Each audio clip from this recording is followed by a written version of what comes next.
Fly me to the moon, let me play among the stars.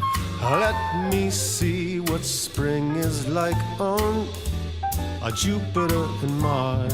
This is Riff Radio, a presentation of Riff Magazine Online, your source for music news, reviews, and interviews from the Bay Area and beyond. I am Mike DeWald. Guitarist and singer Mark Tremonti wants you to take a chance for charity. Known as one of the best guitarists in modern rock, Tremonti traded in his hard rock riffs for the standards. A self-proclaimed Sinatra-phile, Tremonti has put together a collection of covers. Mark Tremonti sings Frank Sinatra, and he's doing it all for a good cause. He's also challenging other artists to step out of their comfort zone to benefit charitable causes. We get into all that with singer, guitarist, and now crooner Mark Tremonti. Thanks for joining us. Thank you for having me. So when I first saw this, I actually assumed that it was like a YouTube mashup or some link I had come across that someone had made, but no, it's a full recorded album.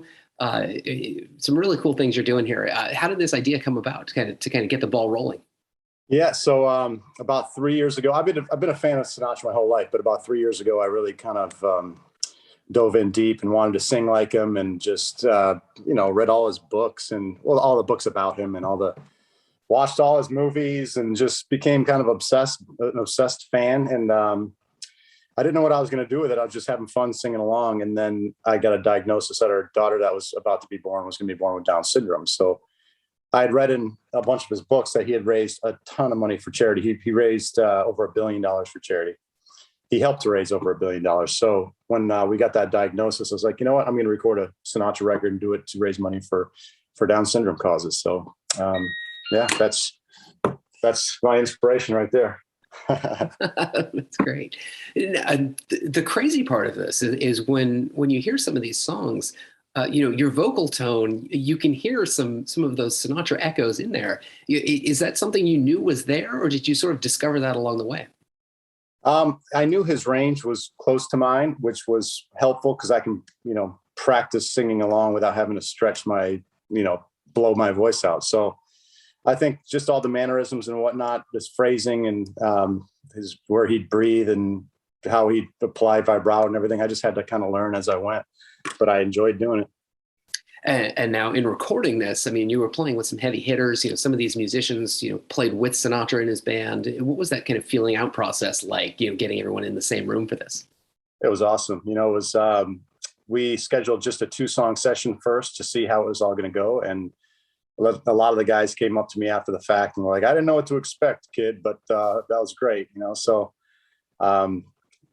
everybody's really excited to be back in the room together. Some of these guys hadn't played together in decades, so it's great to reunite some of these folks. Now, it did, coming from the rock world, was there any overlap that maybe you didn't expect was there in either some of the performance or some of the writing, or is this a completely different world entirely? No, completely different world. First off, I'm not touching the guitar on this project, so it's just me and a microphone.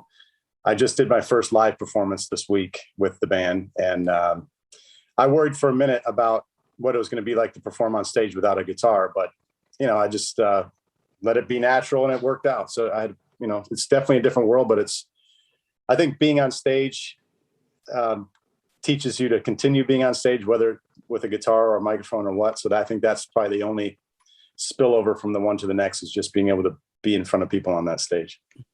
Now, some of these songs you're doing are well known, some are lesser known. How did you go about the song selection process about which songs you were going to do on the album?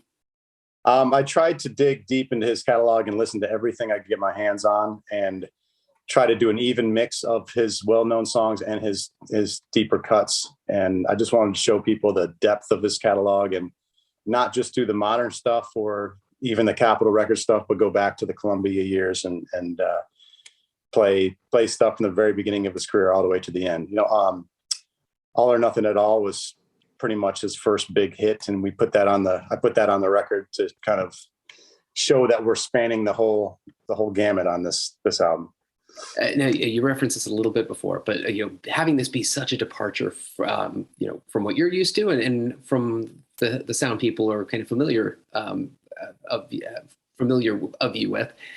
Did you have any nerves, going in that vocal booth for the first time, or trying out some of these different things for the first time? I was just excited as hell to get in there.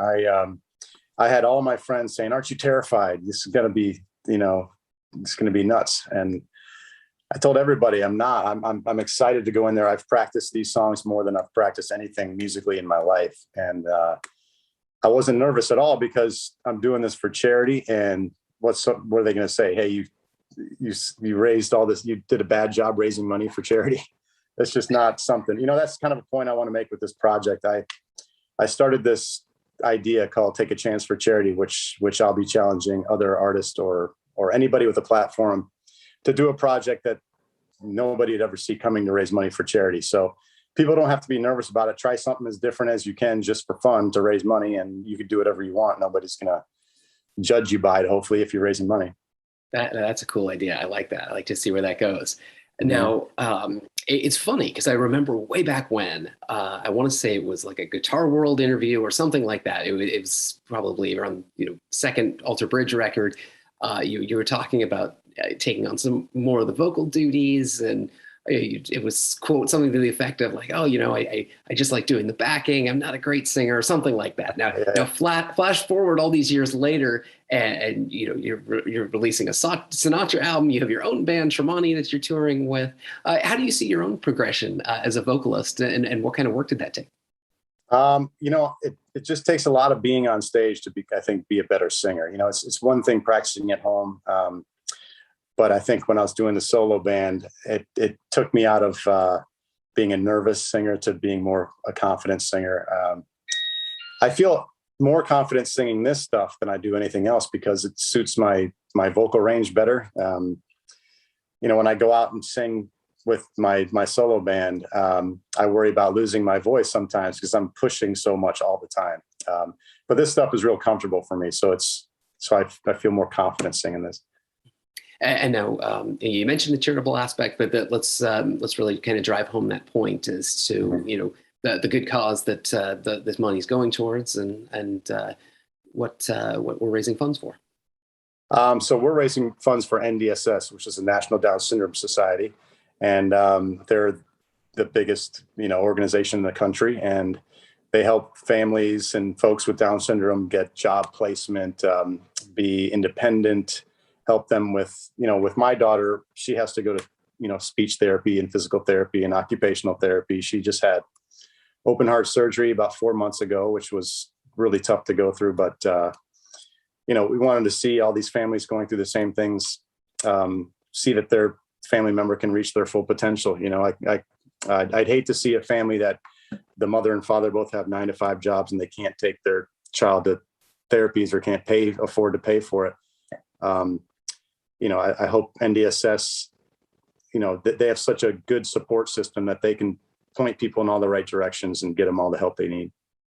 And you mentioned the live performance you just did. Have you given thought to, is this something you can tour on? Can you do any, series of shows with something like this?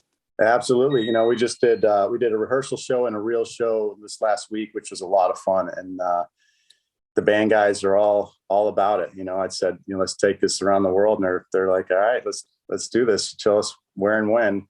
We're trying to schedule some shows for September. Right now we're talking about, there's a buddy walk that NDSS does up in New York that we're trying to put up a show organized around that event. And then we'll do a series of shows around that time. And then in December, we're going to try and do another bunch of shows. So I don't know if it's going to be a 5-week tour kind of a thing, but it's going to be maybe like 5 or 6 shows every so often. And so now, along with that, you're wearing a ton of hats. So we mentioned Tremonti, there's Alter Bridge, and this project. Have you given thought to sort of where you're turning your attention next, or is this where the focus is at this point? Well, I just finished recording the new Alter Bridge record. So we go on tour. That record comes out October 14th. And then we'll go on tour that this winter. And then while I'm going Monday over to Europe to tour on my solo band, Tremonti. So I got pretty much 3 things going on right now. And then after the Alter Bridge tours when I'll stick around for maybe another week and do a bunch of, Sinatra shows just kind of keep peppering them in there. Excellent. Perfect. Well, I appreciate you taking a few minutes, and let's hope we'll get some of those Sinatra shows out here on the West Coast. Yes, I would love that. Awesome. Perfect. Thank you so much. I appreciate it. Awesome, man. Thank you. Our thanks to Mark Tremonti. Find more at TremontiSingsSinatra.com. Find him on the road with the Sinatra Project, Alter Bridge, and Tremonti. Basically, just find him working all the time. Thanks for listening. For more, check out riffmagazine.com. Until next time, I'm Mike DeWald.